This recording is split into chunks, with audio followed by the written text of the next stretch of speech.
Hello again, and welcome to another edition of Lockdown Gardening. Kate here.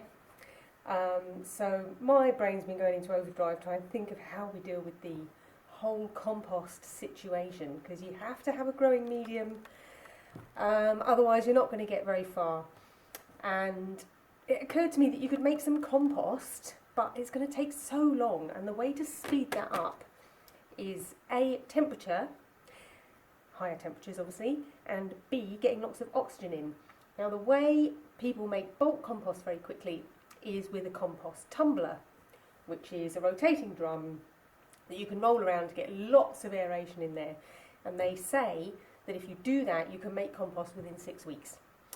I think we can speed that up even more. We're not going to be too fussy about how marvellous it is. The problem with the raw material is that if you're putting it straight into stuff that's rotting, it actually sucks the nitrogen away from the plants, and they won't like that at all. So obviously I've never tried this before, it's another experiment, but we're going to do Lockdown Gardening homemade compost tumbler. Okay? So I've been assiduously collecting the aforementioned coffee grounds. There's quite a bit there. I've got more coffee grounds here, and that's just the inside of a fruity tea bag, just saving anything and everything that I possibly can. Chuck that in. I also got some peelings from sweet potatoes and carrots yesterday, chopped them all up really fine. That's going to go in too. And I made some bread and I sieved the wholemeal flour, so that's the bran, because I have something in my head about bokashi bran and these little containers you keep in your kitchen. So bran sounds like it should be a sensible thing to put in. Might be helpful, who knows. I also went out, and while I was walking around my local park, I spotted a couple of things that would be useful. One of them is the grass clippings from the local bowling green.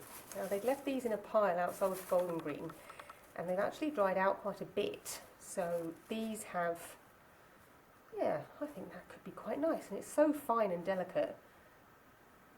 What the hell, let's put some of those in as well.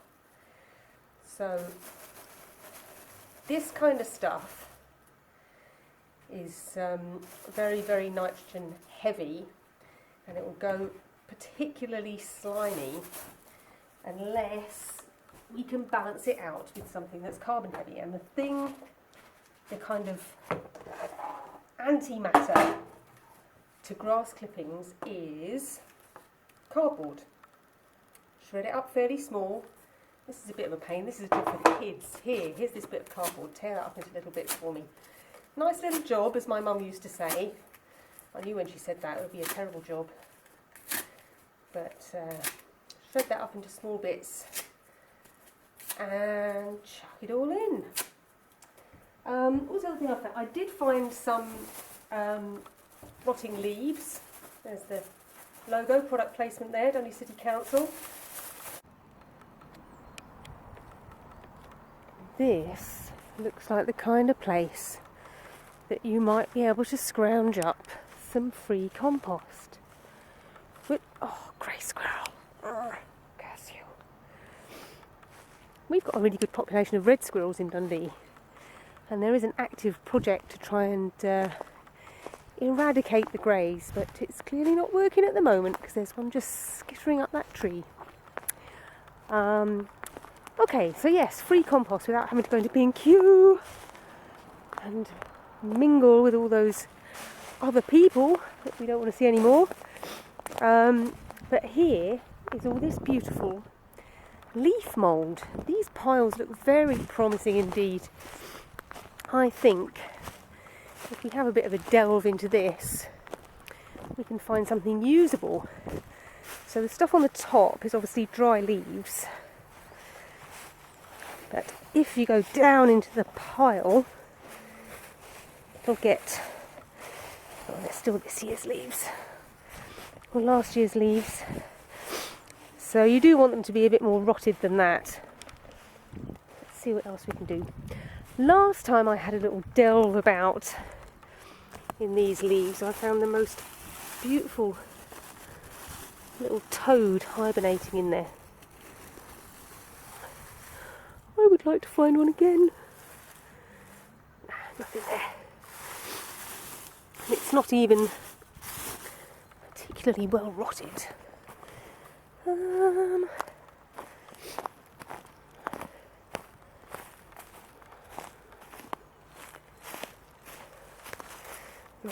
This looks a bit more promising. That looks like last year's pile.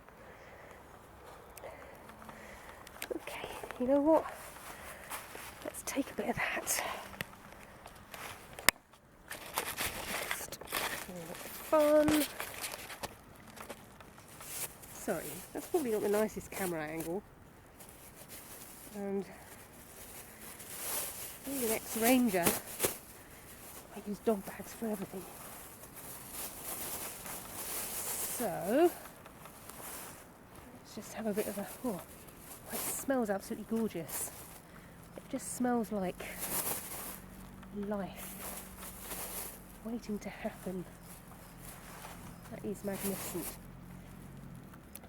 Right, so we'll just take a little bit, but we could, of course, having found it, come back with a shovel and a bin bag and get loads. This is all about experimenting with small amounts, making it really simple and seeing what we can do for nothing under lockdown. So we'll take this home and plant something in it. So yes, I found a load of rotting leaves which aren't as old as I was hoping to find. So these are still last year's leaves, but very rich, should make some really nice compost, nice and damp. Shove those in as well. Maybe another handful. Now, there'll be some serious gardeners who will scoff and laugh at this combination of what I've put in here, but they'll be laughing on the other side of their faces when we have perfect compost in just a couple of weeks' time. So the idea of the tumbler is that you can aerate what's inside it. So you mix it all up, whoosh it about a bit, and basically leave it open so that the air can get to it. And I'm going to just move that about every day and we'll see what happens. Homemade compost tumbler. Yeah, so that's the project for today. I'm going to come back to you tomorrow with an edition about sprouting seeds. Oh, I'll just hide that. You're not supposed to see the props in advance. Yes, sprouting seeds. So that is straightforward without having proper compost. And yeah, I'll look forward to seeing you then. Have a good day.